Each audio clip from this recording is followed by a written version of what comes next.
መረጃዎችን ወደ እናንተ እያደረስን አብረናችሁ የምንቆየው ባልደረባዬ በላይ ማናየን የበለጠ ካሳና በቀረጻና ቅንብር በኩል ደግሞ ባልደረባችን መለስ አድማሴ አብሮን ይቆያል። እናንተም አብራችሁ እንድትቆዩ ከወዲሁ በአክብሮት ጋብዛለሁ።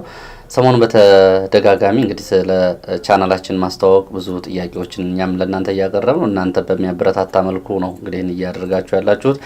በርካቶቻችሁን አስተያየቶቻችሁን እየተመለከትናቸው ነው። አሁንም በዚሁ ቀጥሉ። የማርኬቲንግ ችግር እንዳለ ዋና መረጃዎችን ወደፊት እንደማናቀርብና እያዘገየን እንደሆነ በዚህ በኩል ይሄን ማስተካከል እንዳለብን እንዲሁም ደግሞ አጠቃላይ ከማስተዋወቅ በኩል አስተያየት ሰጣችሁን አላችሁ። እንግዲህ በዋናነት እናንተ ናችሁ ደንበኞቻችን። በተለይ ደግሞ መስክ ላይና መሬት ላይ ታማኝ መረጃዎችን የሚያደርሱን የመረጃ ምንጮቻችን በዚሁ ሁላችሁም አንዴ እንድታመሰግኗቸው ፈልጋለሁ። አስተያየት ስጡ፣ ለሌሎቹ አጋሩ። የቻናላችን ተደራሽነት እንዲያድግ ነው ይህንን ትብብር ከእናንተ የምፈልገው። ወደ መረጃዎቹ ነው የምንሄደው። በላይ እንግዲህ በእኔ በኩል በርከት ያሉ መረጃዎችን ይዣለሁ። በተለይ ምዕራብ ወሎ የተለያዩ አካባቢዎች አዳዲስ ክስተቶች አሉ። በአንተ በኩል ያሉትን መረጃዎች አስቀድምና እኔ እመለሳለሁ። ጥሩ በለጠ፣ በጣም አመሰግናለሁኝ። የመጀመሪያ መረጃ ማደርገው ምዕራብ ጎንደር ቋራ ከዚህ በፊት መረጃዎች ሲወጡ ነበረ። በተለይ በአማራ ሚዲያ ኮርፖሬሽን በኩል ከ40 በላይ ታጣቂዎች ወደ ህብረተሰቡ ተመለሱ በሚል አንድ ዘገባ ተሰርቶ ነበር የዛሬ 10 ቀን። በዛ ዘገባ ላይ ከተጠቀሱት መካከል አንድ ሻለቃ የሆነ ሰውዬ ተጠቅሶ ነበረ። ሻለቃ ማሩ በርሄ የሚባል በዘገባው ላይ ምናልባት ዘገባውን ያዩ ሊያስታውሱ ይችላሉ። ትናንት ምሽት ላይ ከቋራ የደረሰን መረጃ እንደሚያሳየው ይሄው ግለሰብ ሻለቃ ማሩ በርሄ የሚባል በትናንትናው ምሽት ላይ ባልታወቁ ሰዎች 1 ሰዓት ላይ ዱባባ ቀበሌ ላይ መገደሉን ነው የመረጃ ምንጮቻችን የገለጹት። በዚህ ጊዜ አብረው በቴሌቪዥን ፕሮግራሙ ላይ ቀርበው ከነበሩት መካከል ከሻለቃ ማሩ በርሄ እንግዲህ ፋኖ ሆነው በኋላ ወደ ህብረተሰቡ ሰተናል በርቅ ገብተናል ብለው ተከክላው በሚል ወደ ህብረተሰቡ በሰላም ተቀላቀሉ በሚል ዘገባ ተሰርቶ ነበር። እኛም በነገራችን ላይ በላይ እንደው እንትን ሰጥተው ነበር አይደሉም እነዚህ ሰዎች በዚህ ምክንያት ነው የሚል ማስተባበያ ሰጥተው ነበር። ያው በወቅቱ አልቀረበም እንጂ እንግዲህ ዘገባውን ያዩ ስለሚያስታውሱ ብዬ ነውና ይሄ ግለሰብ ነው እንግዲህ በትናንትናው ዕለት ዱባባ ቀበሌ ላይ ባልታወቁ ሰዎች እንደተገደለ የመረጃ ምንጮች የሚገልጹት። ከዚህ ባለፈ በወቅቱ በቴሌቪዥን ዘገባው ላይ ተካተው የነበሩ ወይም አስተያየት የሰጡ ሻምበል ሞገስ ታደሰ የተባሉ የዱባባ ቀበሌ እዚህ ቋራ ማለት ነው ዱባባ ቀበሌ አስተዳዳሪ የነበሩ ናቸው። በአካባቢው ባሉ ኮማንድ ፖስት አባላት ለ3 ቀናት ታስረው እንደተፈቱና ታስረው ሲፈቱም ከቀበሌ አስተዳዳሪነታቸው እንደተነሱ ነው የመረጃ ምንጮች ጨምረው የገለጹት። ይህንን መረጃ ያገኘ ነው እንግዲህ ከቋራ ነው። በለጠ ሌሎች መረጃዎቻችንን እንቀጥላለን። ወደ ሰሜን ሸዋ አንኮበር ስንሄድ በትናንትናው ዕለት አንኮበር በተመሳሳይ ሰዓት ምሽት 12 ሰዓት ላይ በአንኮበር ከተማ አቅራቢያና በአልዩ አምባ ከተማ አቅራቢያ በሁለቱም ከተሞች አቅራቢያ ላይ በተመሳሳይ ሰዓት ደፈጣ ተጥሎ ከፍተኛ የሆነ ጉዳት መድረሱን ነው የመረጃ ምንጮች የሚገልጹት። ይሄ ምሽት ላይ የሆነ ነው። በሲቪሊያን ላይ የደረሰ ጉዳት እንደሌለ ይገልጻሉ። ሆኖም ግን በመከላከያ ሰራዊት አባላት ተሽከርካሪዎች ላይ ነው ጥቃቱ የደፈጣ ጥቃቱ የተጣለው ይላሉ። ይሄ ትናንት የነበረ ነው። ወደ ምዕራብ አማራ አካባቢ በተለይ ጎጃም አካባቢ ያሉ መረጃዎችን ስንቀጥል ዛሬ እዚህ ቀጠና ለ6ኛ ቀን በተለያዩ አካባቢዎች ውጊያው መቀጠሉን ነው የመረጃ ምንጮች የሚገልጹት። በተለይ ከባድ ውጊያ በዚህ ሰዓት እየተደረገበት ያለው አካባቢ ቋሪት ብራዳማ ተብሎ የሚጠራው ተራራ አካባቢ ነው ከባድ ውጊያ እየተደረገ ያለው ነው የሚሉት። ይሄ ከትናንት ነው የቀጠለ ነው። ትናንትናም እንደዚሁ በተለይ ከሰዓት በኋላ ከፍተኛ ትንቅንቅ የነበረበት ውጊያ ነው የተደረገው ይላሉ የመረጃ ምንጮች። በዚህ ውጊያ እዚሁ ተራራው አካባቢ ሙሉ ቀን እንደዋልና ከሰዓት በኋላ ጀምሮ ማለት ነው ዛሬም በጠዋት ይሄው እንደቀጠለ የመረጃ ምንጮች ይገልጻሉ።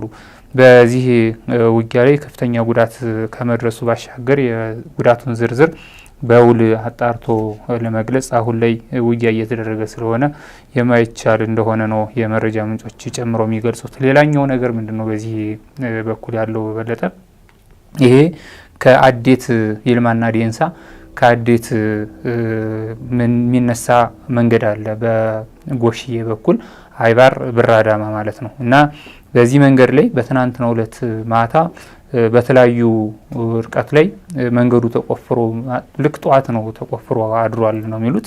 ይህን ማን እንዳደረገውና ለምን እንደሆነ የተገለጸ ነገር የለም።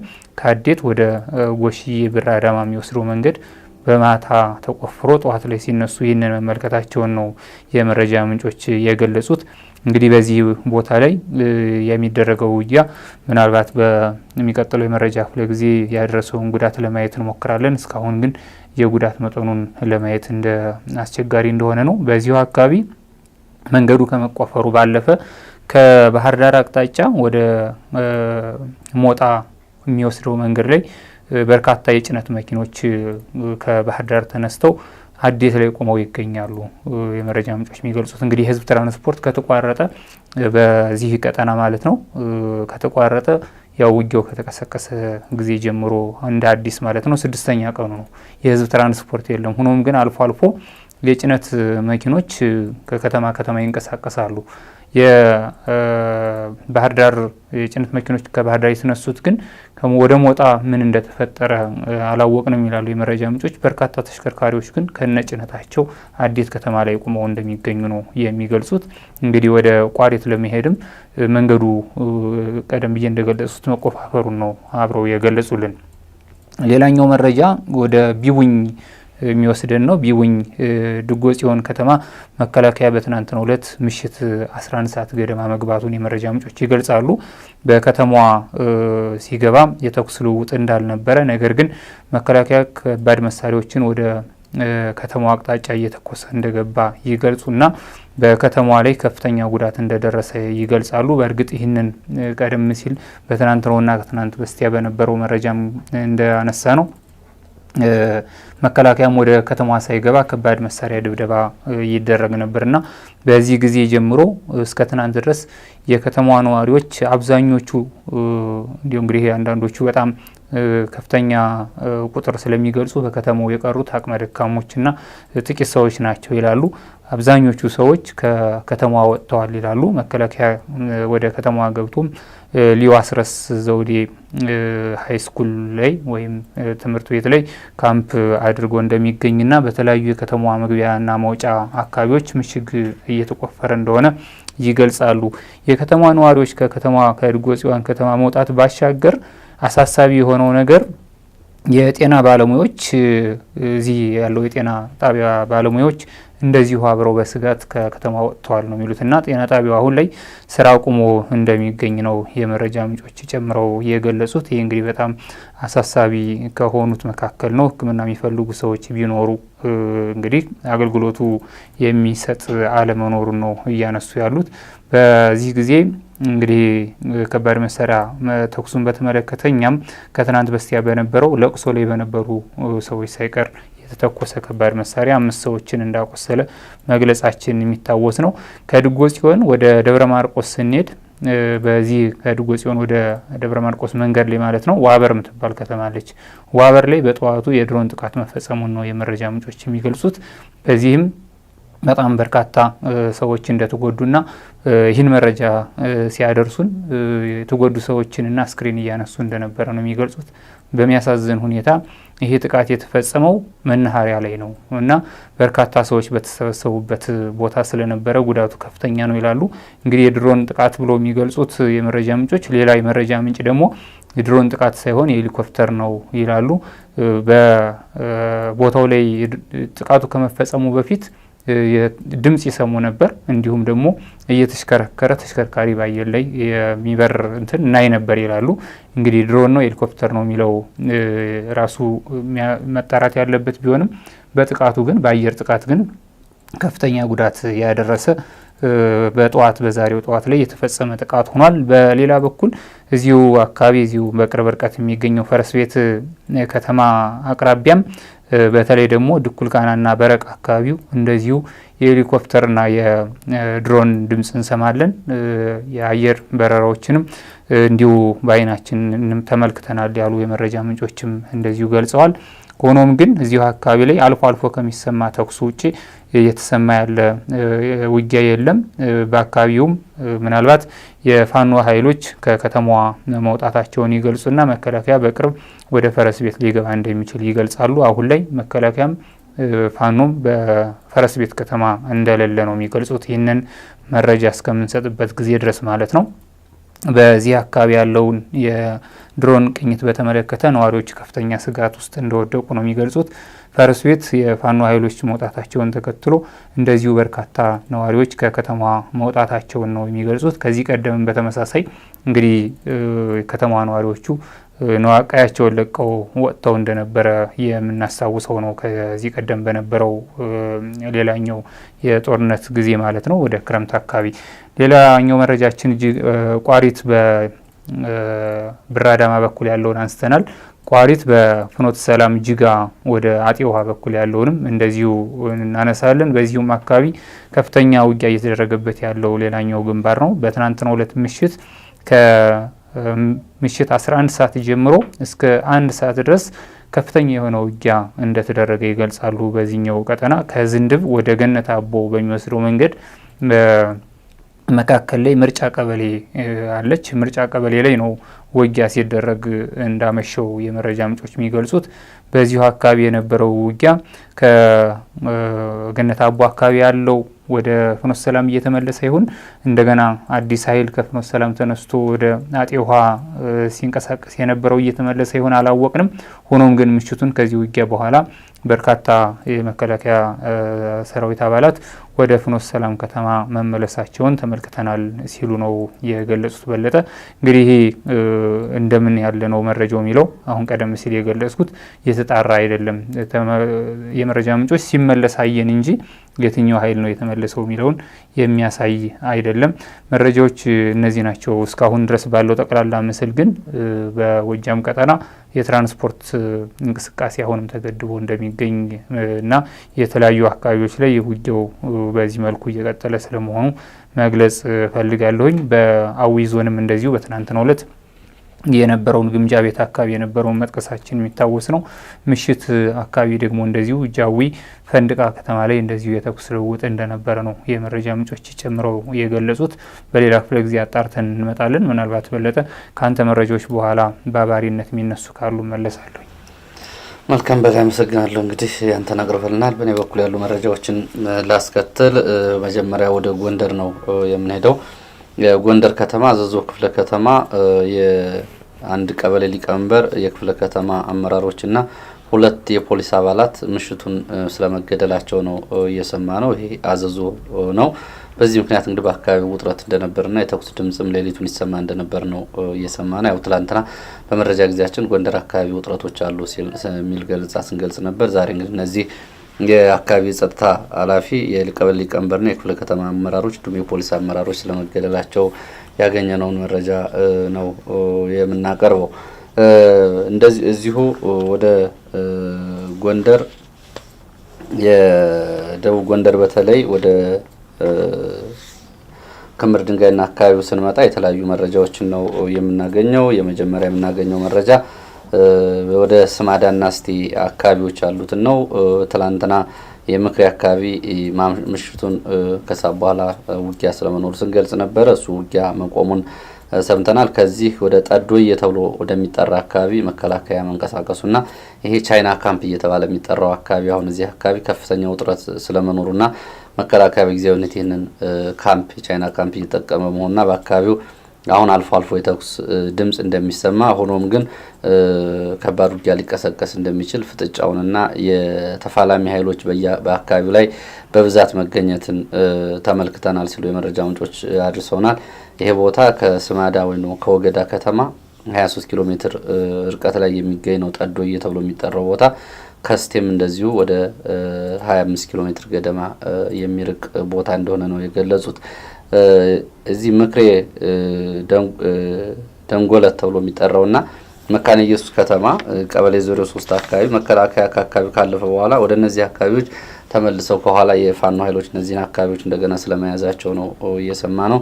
ይህንን ተከትሎ መካነ ኢየሱስ 03 ደንጎለት ተብሎ የሚጠራው አካባቢ አሁን አልፎ አልፎ የተኩስ ድምጽ ይሰማል ብለዋል። እንግዲህ መካነ ኢየሱስ ከእስቴ አካባቢ ባለፈው የነበረውን ሁኔታ ስንገልጽ ነበረ። ዛሬ 03 እና ደንጎለት ተብሎ የሚጠራው አካባቢ የፋኖ ኃይሎች መግባታቸውን ተከትሎ አካባቢው አልፎ አልፎ የተኩስ ድምጽ እንደሚሰማ ነው የገለጹልን። ዝርዝር መረጃውን በኋላ እንመለስበታለን። ስማዳን ጋይንትና ስቴን የሚያዋስነው ወለላ ባህር አካባቢም እንደዚሁ የነበረ የፖሊስ ካምፕ የፋኖ ኃይሎች ወደዛ ከተማ መግባታቸውን እንደዚሁ የመረጃ ምንጮች ገልጸውልናል። ክምር ድንጋይ ማምሻውን ከፍተኛ ተኩስ እንደነበር ክምር ድንጋይ ከተማ ሰምተናል። በተለይ ቴክኒክና ሙያ ተብሎ የሚጠራው አካባቢ መከላከያ ካምፕና ሰሞኑን የአካባቢውን አመራሮች አሳርፎበት የነበረው ቦታ ተከታታይ የቦምብ ፍንዳታ ደርሶ ነበር ነው የሚሉት ካምፑ ላይ። በዚህ ምክንያት ከፍተኛ ጉዳት ስለመድረሱና ይህን ተከትሎ ከአርባ ምንጭ እየተባለች ከምትጠራውና ዘበራ ተብሎ ከሚጠሩ አካባቢዎች የሚገኘው መከላከያ ወደ አካባቢዎቹና ወደ ተራራማ ስፍራዎቹ ተከታታይ ከባድ መሳሪያዎችን ሲተኩስ እንደነበርና ከዚህ ካምፕ ከቴክኒክና ሙያ ካምፑ ማለት ነው ከኮሌጁ ወደ ደብረ ታቦር ሆስፒታል አምቡላንሶች ሲመላለሱ ስለማየታቸውም የመረጃ ምንጮቻችን ይገልጻሉ። ጉዳቱ ከፍ ያለ እንደሆነ ነው የሚገልጹት። በዚህ ምክንያት በመንገድ ላይ ይንቀሳቀስ የነበረ ክምር ድንጋይ አንድ የአእምሮ ህሙማን ጨምሮ ሰዎች ስለመገደላቸውም ይገልጻሉ። ያም ሆኖ አሁን ክምር ድንጋይ መከላከያ ሲያልፍ ተመልክተናል እንጂ ክምር ድንጋይ አካባቢ ግን አሁንም የፋኖ አባላትን እንመለከታለን። ከአውራ ጎዳና ውጭ ነው የሚሉት የመረጃ ምንጮቻችን። አካባቢው ላይ ውጥረት እንዳለና ዛሬም ምናልባት በአካባቢው ውጊያ ሊቀሰቀስ እንደሚችል አመላካች መረጃዎች አሉ ሲሉ ነው የገለጹልን። ወደ ደብረ ታቦር ከተማ የሚወስደን መረጃ ስናስከትል ደብረ ታቦር ከተማ ከዛ በፊት የደብረ ታቦር ከተማ የደህንነት ኃላፊና የፋርጣ ወረዳ እንደዚሁ አንድ የወረዳ ኃላፊ ሐሙሲት ላይ ተይዘው ስለመወሰዳቸውና ከሁለት ቀና ቆይታ በኋላ ስለመለቀቃቸው ነው እየሰማ ነው። በላይ ይህንን ዝርዝሩን የምናጣራው ይሆናል። ደብረ ታቦር ከተማ ኮሎኔል ደርሶን የፋርጣ ወረዳ የደብረ ታቦርና የዞን ሰራተኞችን ሰብስበው እንደነበር ከአካባቢ ኮማንድ ፖስት ጋር የተለያዩ ጥያቄዎች ስለመነሳታቸው ነው የሰማ ነው። በአመዛኙ ዛቻና ማስፈራሪያም ቢሆን አሁን ከሌሎቹ ጊዜ ስብሰባዎች ሲታይ ሰዎች ጥያቄዎቻቸውን ከማቅረብ ግን አልታቀቡም ነው የሚሉት። ዛቻና ማስፈራሪያ ከማሰማት ይልቅ ስር ነቀል የሆነ የህዝብ የፖለቲካ ጥያቄ መመለስ ይሻላችኋል የሚል ነገር እንዳነሱና በተለይ ለኮሎኔሉ ደግሞ ምናልባት እንደው እናንተ ችግሩ እንድታውቁት ነው እንጂ የምነግራችሁ የአማራ ብልጽግና ትልቁ ችግር በአቅም በብቃት ማነስ ክልሉን ቀውስ ውስጥ የከተተው እሱ ነው። ምናልባት እናንተን ካላወቃችሁ እንድታውቁት ነው የምነግራችሁ እንጂ ለእነሱ በተደጋጋሚ ነግረናቸዋል። መሰረታዊ መፍትሄ ነው የሚጠበቀው የሚል ጥያቄ እንዳቀረቡላቸው እና በተለይ አካባቢ ላይ ያሉትን ማሳያዎች እያነሱ አሁን መከላከያ ባለበት ከተማ ነው ዝርፊያ እየተፈጸመ ያለው። ደብረ ታቦር ከተማ መከላከያ አለ፣ ዝርፊያ ይፈጸማል። ፋኖ ደብረ ታቦር ከተማ ይዞበት በነበረው ጊዜ ግን ለአንድ ወር የሚጠጋ ጊዜ ግን መርፌም ጠፍቶ አያውቅም። ሰሞኑን ግን የተዘረፉ ማሳያዎችን በማቅረብ ነው። በዚህ ማን ይጠየቃል? ፖለቲካ ሲበላሽባችሁስ ምንድን ነው መልሳችሁ የሚል ጥያቄ ሲቀርብላቸው እኔ የእያንዳንዳችሁን ደጃፍ እየመጣሁ ጠብቃለሁ ወይ የሚል ምላሽ ነው እየተሰጠው ብለዋል።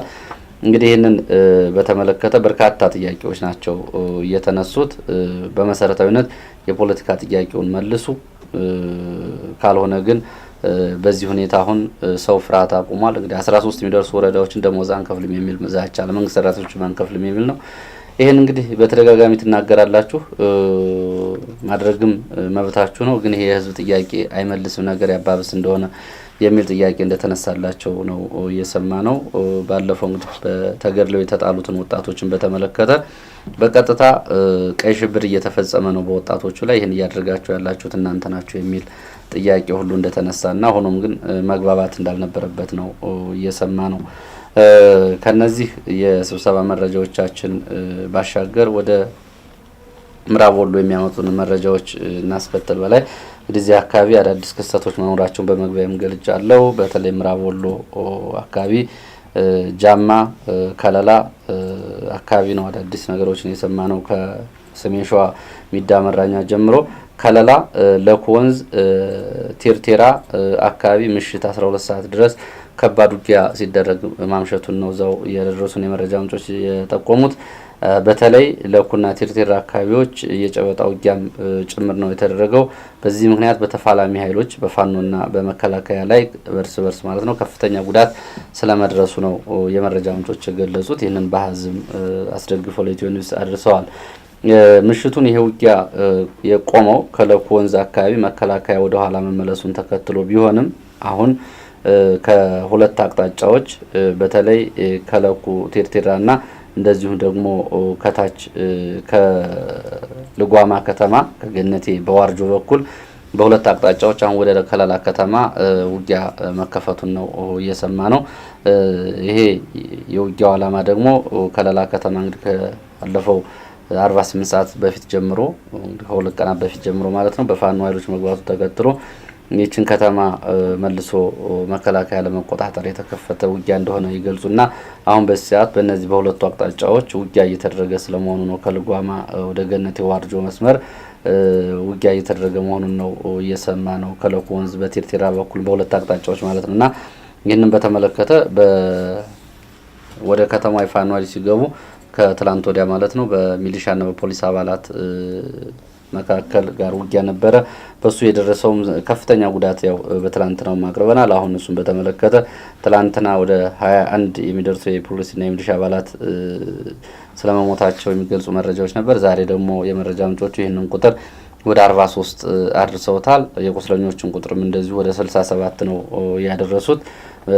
ከዛ በኋላ ግን ውጊያ በቀጥታ እየተደረገ ያለው ከመከላከያ ጋር እንደሆነ ነው የሚገልጹት።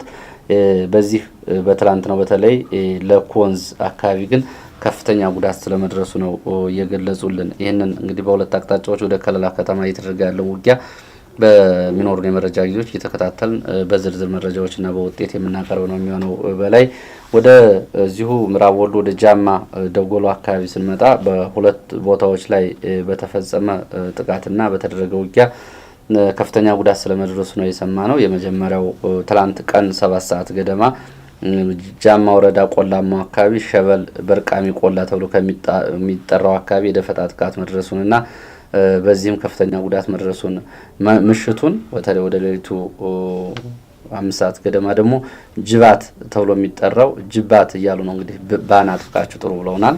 ጅባት እየተባለ የሚጠራው ኬላ ላይ በነበሩ የጸጥታ ኃይሎች ላይ እንደዚሁ ጥቃት መከፈቱን ተከትሎ በርካታ ጉዳት ደርሷል ብለዋል። በዚህ የወረዳውን የፖሊስ አዛዥ ጨምሮ በርካታ የፖሊስና የሚሊሻ አባላትም ስለመሞታቸው ነው እየሰማ ነው። እዚህ በደጎሎ ከተማ አቅራቢያም የሚገኝ የመከላከያ ካምፕ ላይም እንደዚሁ ጥቃት ስለመፈጸሙ ነው እየሰማ ነው። እንግዲህ 3 ቦታዎች ላይ ሌሊቱን ጥቃት ስለመፈጸሙ ነው። በዚህም ከፍተኛ ጉዳት ደርሷል ብለዋል። ይህንን ተከትሎ መከላከያ ከነዚህ አካባቢዎች ስለመውጣቱ የሚገልጹ መረጃዎች አሉ። አይ የለም ከወሬሉ እንደውም ወደዚህ አካባቢ ተጨማሪ ኃይል እየመጣ ነው የሚሉ 2 መረጃዎች ናቸው ያሉት። በዚሁ ወሬሉን የተመለከተውንም መረጃ ለማድረስ ወሬሉ ያለ ተኩስ ልውውጥ ወደ ሌሊት 5 ሰዓት ወይ ደግሞ እንግዲህ መንፈቀ ሌሊት ሊባል ይችላል አካባቢ 5 ተኩል አካባቢ ፋኖ ኃይሎች ወደ ከተማው ስለመግባታቸው ተመልክተናል አሉ የከተማው ነዋሪዎች። ሆኖም ግን ማለዳ ወጥተዋል ይላሉ። ማለዳ ከተማውን ለቀው ወጥተዋል ይላሉ። በዚህ ጊዜ የደረሰ ጉዳት ስለመኖሩ ጠይቀናቸው ነበረ። ለዘመቻ ተሰብስቦ የነበረ የሚሊሻ ኃይል እንዲበተን ከማድረጉ ውጭ የተኩስ ልውውጥም እንደዚሁ ደግሞ አካላዊ የመቁሰልም ሆነ የሞት አደጋ ለመከሰቱ ግን የታወቀ ነገር የለም። ከተለያዩ አካባቢ ተሰብስበው የነበሩ የሚሊሻ አባላት ግን ይህንን ተከትሎ ስለመበተናቸው ግን እናውቃለን ብለዋል። እንደውም ወሬሉ ዛሬ የሐሙስ ገበያ ግን በመደበኛ ሁኔታ ገበያው እየተደረገ ስለመሆኑ ይህንን ገልጸውልናል። ከጃማ ወደ ኋላ ወደዚህ ወደ ሚዳ መራኛ ስንመለስ የምናገኘው የሚዳ መራኛና አካባቢው ያለውን መረጃ ነው። ሚዳ መራኛ የትይዩ ቦታዎች ናቸው። በአንድ መስመር የሚገኙ ቦታዎች ናቸው። ምናልባት በላይ እንግዲህ አድማጭ ተመልካቾቻችን አካባቢውን ከሚዳ መራኛ ሳይንትና የመራኛ ቀጠናው የጃማ በቶ ወንዝ ነው ተፋሰስ ወይም ጅረት የሚያገናኛቸው ነው። አንድ ያው አውራ ጎዳናው እንግዲህ ከአዲስ አበባ በዚህ በወረኢሉ ወደ ደሴ የሚሄደው መንገድም በአንድ መስመር ላይ የሚያገናኛቸው ከተሞች ናቸው። ሚዳ መራኛ ለረጅም ወራት እዛ አካባቢ የነበረው መከላከያ ሌሊቱ 7 ሰዓት ስለመውጣቱ ነው የተሰማው። ከዛ በፊት ትላንትና በአካባቢው የሞርተር ዙ 23ን ጨምሮ የቡድንና ከባድ መሳሪያዎች ድብደባ ሲያደርግ መዋሉን ተከትሎ ሌሊት 7 ሰዓት ጀምሮ ስለመውጣቱና ከዛ በኋላ የፋኖ ኃይሎች ወደ ሚዳ መራኛ ከተማ ስለመግባታቸው ሰምተናል። አሁን የተኩስ ልውውጥ የለም። ሆኖም ግን የበርካታ የፖሊስ የሚሊሻ አባላት መታሰራቸውንና እንደዚሁም ደግሞ የፖለቲካ አመራሮችም እንደዚሁ ተይዘው ስለመታሰራቸው ነው የተሰማው። ይህንን ያደረጉት የፋኖ አባላት ናቸው። እንግዲህ የወረዳው አስተዳደር ላይ ከመከላከያ ጋር ሁናችሁ ስትወጉን ነበር ያሏቸው እነዚህን የፖለቲካና የጸጥታ አካላት ስለማሰራቸው ነው እየሰማ ነው። እዚህ አካባቢ ያለውን የፋኖ ኃይሎች መግባት ተከትሎ መከላከያ እንግዲህ ይሄ በጣም በወታደራዊ ቦታ አሁን በፊትም እኛ ስንገልጸው ካራ ምሽግ ወደሚባለው አካባቢ ስለሚሄዱና አሁን በዚህ ቦታ ከሶስት አቅጣጫዎች ውጊያ ስለመቀስቀሱ ነው የሰማነው። ካራ ምሽግ አካባቢ መከላከያ ወደ 3 የተለያዩ አካባቢዎች ከባድ መሳሪያ እንደሚተኩስና ከ3 የተለያዩ አካባቢዎችም አቅጣጫዎችም የፋኖ አባላት ወደ አካባቢው የተኩስ ልውውጥ እያደረጉ ስለመሆናቸው ነው እየሰማ ነው። ካራ ምሽግ ነው ይሄ እንግዲህ የሚዳና ወደ ጃማ መውጫ ያለው ሁነኛ ቦታ ነው። ካሁን በፊትም በጣሊያንም በህወሓት ወረራ በፊትም እንግዲህ የህወሓት 83 በተለይ ኢህአዴግ የተባለ ጥምር ግንባር ይጠራ በነበረበት ጊዜ በተደጋጋሚ ውጊያ የተደረገበት አካባቢ ነው። ካሁን በፊትም የፋኖ ኃይሎች ሰኔ ሐምሌ አካባቢ እዚህ አካባቢ ውጊያ ሲያደርጉ ስለ መሰንበታቸውም ስንገልጽ ነበረ። ይህንን ነው የሚመስለው። እንግዲህ ምዕራብ ወሎ አካባቢ ያለው ጃማ፣ ደጎሎ፣ ወረኢሉ፣ ከላላ አካባቢ ያለው ይህን ነው የሚመስለው። አማራ ሳይንት አካባቢ በተለይ ከመሀል ሳይንት ደንሳ አካባቢ መከላከያ መውጣቱን ሰምተናል። ገነቴ አካባቢ ግን ውጥረት አለ ነው የሚሉት። ምናልባት የነዚህ አካባቢዎች አገናኝ ቦታ ስለሆነ ወደ መካነ ሰላም፣ ሳይንት፣ ቦረና ወደ አቀስታም ወደ ከለላ የሚገናኝ ቦታ ስለሆነ ይሄ ቦታ ላይ ከፍተኛ የሆነ ውጥረት አለ ብለዋል። መንግስትም ከተለያዩ አካባቢዎች ወደዚህ አካባቢ ኃይል እያስጠጋ ስለመሆኑ ነው እየሰማ ነው። ይህንን ተከትሎ በአካባቢው ከባድ ውጊያ ሊቀሰቀስ እንደሚችል ነው መረጃዎቹ የሚያሳዩት። ሌላው ደቡብ ወሎ የሚያቆየን መረጃ ነው የያዝኩት። በላይ ደቡብ ወሎ በተለይ ወገል ጤና ከተማ እስከ ደሴ ባለው መስመር ውስጥ አሁን ከፍተኛ የሆነ ውጥረት አለ ነው የሚሉት። ከወገል ጤና ከተማ ሌሊቱን መከላከያ ስለመውጣቱና ወደ ደሴ አቅጣጫ ወደ ጎሽ ሜዳ መሄዱን ተከትሎ ከጎሽ ሜዳ እስከ ኩታበር ድረስ ባሉት አካባቢዎች በተለይ የአምባሰል ሰንሰለታማ ተራሮችን ደቡባዊና ምዕራባዊ ክፍል ተከትሎ በዚህ አካባቢዎች ከፍተኛ ውጥረት አለ። እንደውም ከኩታበር ወደ አምባሰል ተራሮች አካባቢ ከትላንት 11 ሰዓት ጀምሮ እስከ ሰዓት ድረስ የከባድ መሳሪያ ተኩስ እንዳለ ነው እየሰማ ነው። ይሄ በኩታበር ወገል ጤና የሚወስደውን በተለይ የግሸን መስመር እየተባለ የሚጠራውን ተከትሎ ነው ወደዚያ ወደ አምባሰል ተራሮች የከባድ መሳሪያ ድብደባዎች አሉ ነው ያሉት። በዚህ እንግዲህ መድፍን ጨምሮ በተለይ ኩታበር አካባቢ ታንኮችንም መድፎችንም ጭምር አይተናል። ከ20 በላይ ብረት ለበስ እና ወታደራዊ ተሽከርካሪዎች ወደ አካባቢው ከደሴ አቅጣጫ ሲንቀሳቀሱ ተመልክተናል ነው ያሉት።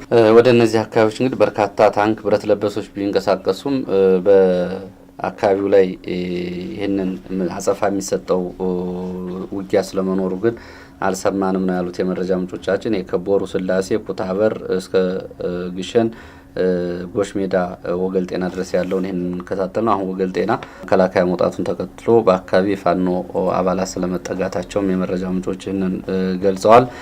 ደቡብ ወሎ አካባቢ ያሉት መረጃዎች እነዚህን ነው የሚመስሉት። በሌሎች ተጨማሪ መረጃ እንመለሳለን። ትላንትና ውጊያ በነበረበት በተባለው የላሊበላን ከተማ የተመለከተ መረጃችን እናስከትል። ላሊበላ ማምሻውን ውጊያ መቆሙን ነው የመረጃ ምንጮቹ የገለጹልን። ምሽት 12 ሰዓት ገደማ ውጊያ ቆሟል። ትላንትና በነበረው ውጊያ የከተማውን የፖሊስ አዛዥ ጨምሮ በርካታ የፖሊስና የሚሊሻ አባላት ስለመሞታቸው በውጊያው እንደዚሁም አሁን ረፋዱን በተለያዩ አካባቢዎች የጸጥታ አባላት አስከሬኖች በተለያዩ ቦታዎች ወድቀው እንደተመለከቱ የመረጃ ምንጮቹ ይገልጻሉ። ከላሊበላ አንዳንዶቹ የቀብር ስነ ስርዓታቸው እየተፈጸመ ስለመሆኑ ይገልጻሉ። ከተፋላሚ ኃይሎቹ ባሻገር 7 ንጹሃን ስለመሞታቸው እንደዚሁ ደግሞ ወደ 13 የሚሆኑ ሆስፒታል ስለመግባታቸው የመረጃ ምንጮቻችን ይህን ገልጸዋል። ይህም ሆኖ ግን ቁጥሩ ከዚህ በላይ ሊጨምር እንደሚችል ነው የገለጹት። በተለይ በተፋላሚ ኃይሎች በመከላከያ፣ በፖሊስ፣ በሚሊሻ አባላት ላይ ከፍተኛ ጉዳት ስለመድረሱ ነው ይህንን የገለጹት። አሃዛዊ ማስረጃዎችንም ጨምረዋል።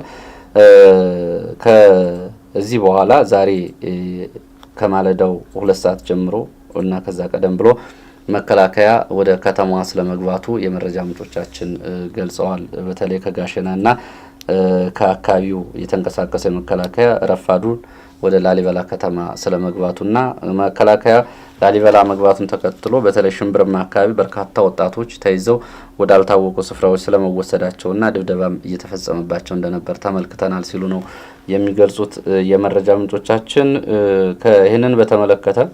ይህንን በተመለከተ የትናንቱ ውጊያ አንድ የከተማው ነዋሪ ለኢትዮ ኒውስ አስተያየት ሰጡ። ባለፈው ከህወሓት ጋር የነበሩት 2 ውጊያዎችን በከተማው አካባቢ ተመልክቻለሁ። ከዛ በፊትም ጦርነቶችን አውቃለሁ። የትናንቱ ግን እጅግ ከባድ ነበር በጉዳት ደረጃ ሲታይ፣ እንደዚሁም ደግሞ በቦታ ሽፋን ሲታይ ላሊበላ ከተማ በ4ቱም አቅጣጫዎች ነበር የነበረው። በጣም ከፍተኛ የሚባል ውጊያ ነው። በዚህም በተለይ የካምፖች ላይ እንደዚሁም ደግሞ የጸጥታ አባላት በሚገኙባቸው አካባቢዎች ከውጊያው ባሻገር በተፈጸሙ ጥቃቶች ከፍተኛ ጉዳት ደርሷል ነው የሚሉት። ይህንን እንግዲህ የተለያየ ቁጥር እያወጡ ነው ሲገልጹ የነበረው እና ይህንን አይነት ውጊያ ተመልክቼ አላውቅም ሲሉ ነው ለኢትዮ ኒውስ እየተናገሩት። ዛሬ በከተማው አካባቢ ተኩስ ይሰማ ነበረ። ይህ ተኩስ ግን መከላከያ ወደ ከተማው ሲገባ ያደረገው ተኩስ ነው እንጂ ያጸፋ እየተሰጠው አይደለም ሲሉ ነው የገለጹት። ትላንት በነበረው ሁኔታ እንግዲህ አንድ ወደ ቅርስ አካባቢዎች አጥር በከባድ መሳሪያ ተመቶ ጉዳት ደርሶበታል። ከዛ ውጭ ግን በቅርሶቹ ላይ ግን የተለየ ጉዳት አልደረሰም ሲሉ ይህንን ያው እንግዲህ መነጋገሪያ ሆኖ የነበረው ጉዳይም ስለነበረ ይህንንም ለኢትዮ ኒውስ አረጋግጠዋል። ምናልባት እስካሁን ያልታወቁ ካሉም እንግዲህ ጥናትና መረጃ እየተሰበሰበ እንደሆነ ነው ዛሬ እየሰማ ነው። በቅርሶቹ ላይ ጉዳት ደርሶ ከሆነ ከሰዓት በኋላ መረጃችን ይዘን እንመጣለን። ወደ መጨረሻም ወደ ሰሜን ሸዋ እንመለስና መኮይ በዚህ አንጾኪያ ገምዛ አካባቢ ሸበቶ በተባለ ቦታ አሁን የተኩስ ድምጽ ይሰማል ብለዋል የመረጃ ምንጮቻችን።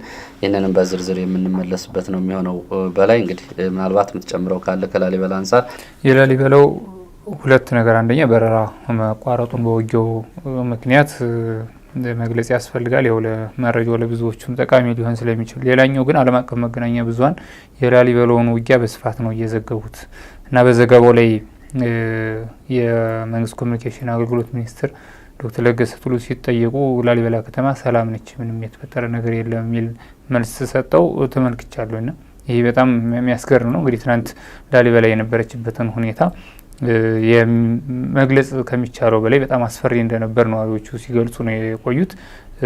ከባድ መሳሪያ እንደ ክላሽንኮቭ አውቶማቲክ በሚመስል ሁኔታ ሩምታ ሲተኮስ ሰማን። በጣም አስደንጋጭ ነው። ይህንን በቅርብ ጊዜ ሰምተን አይተን አናውቅም እስከሚል ነው የገለጹትና እንዴት ሁኔታውን መገንዘብ እየተቻለ እንደሆነ አይገበኝም። ዞሮ በላይ ምናልባት ይሄኛው ለሚዲያ ለውይይት የሚበቃ ጉዳይ ነው። እንግዲህ ዶክተር ለገሰ ቱሉ የመንግስት የማስታወቂያ ወይ ደግሞ የኮሚኒኬሽን ሚኒስትር ናቸው። ላሊበላ ሰላም ነው የሚለው ባለፈው ሳምንት አማራ ክልል ያለው ሁኔታ በተመለከተ መግለጫ ሰጥተው ነበረ ጉዳዩ። ከዛ በኋላ ያ መግለጫ ከተሰጠ በኋላ አሁን አማራ ክልል እንደ አዲስ ውጊያ ተቀስቅሶ በርካታ ጉዳት እየደረሰ ነው ያለው። በተለየ ሁኔታ እንደውም በካምፖች ላይ በመከላከያ እንቅስቃሴ ላይ ነው ከባድ ጉዳት እየደረሰ ያለውና ይህንን መካድ ያስፈለገው ለምንድን ነው? ያው የምትመራው ህዝብ የሚኖረው ወይ ደግሞ አስተዳድረዋለሁ የምትለው ህዝብ ነው። ካሁን በፊት ተደጋጋሚ ስለሰማን ከሰሜን ጦርነት ጀምሮ ህወሓት እንደ ዱቄት ተበትኗል ከተባለ በኋላ የመጣውን 3 ዙር ጦርነት እናስታውሳለን። አሁንም የፋኖ ኃይሎችን ወደ መንደር ሽፍትነት ቀይረናቸዋል፣ ከዋና ዋና ከተሞች አባረናቸዋል ከተባለ በኋላ ነው አሁን ጎንደር ከተማ ይህንን የምንሰማው። ትናንትና ላሊበላ የምንሰማው፣ ጎጃም የተለያዩ አካባቢዎች፣ ምዕራብ ወሎ የተለያዩ አካባቢዎች እንደውም እስካሁን ፍጥጫና ጫና ውስጥ እንኳን ያልገቡ ደሴን የመሰሉ ከተሞች አሁን ይህን ነው እና መሰረታዊ እውነታውን ተቀብሎ ስር ነቀል የፖለቲካ መፍትሄ ላለመስጠት የሚደረግ ስለሆነ ያው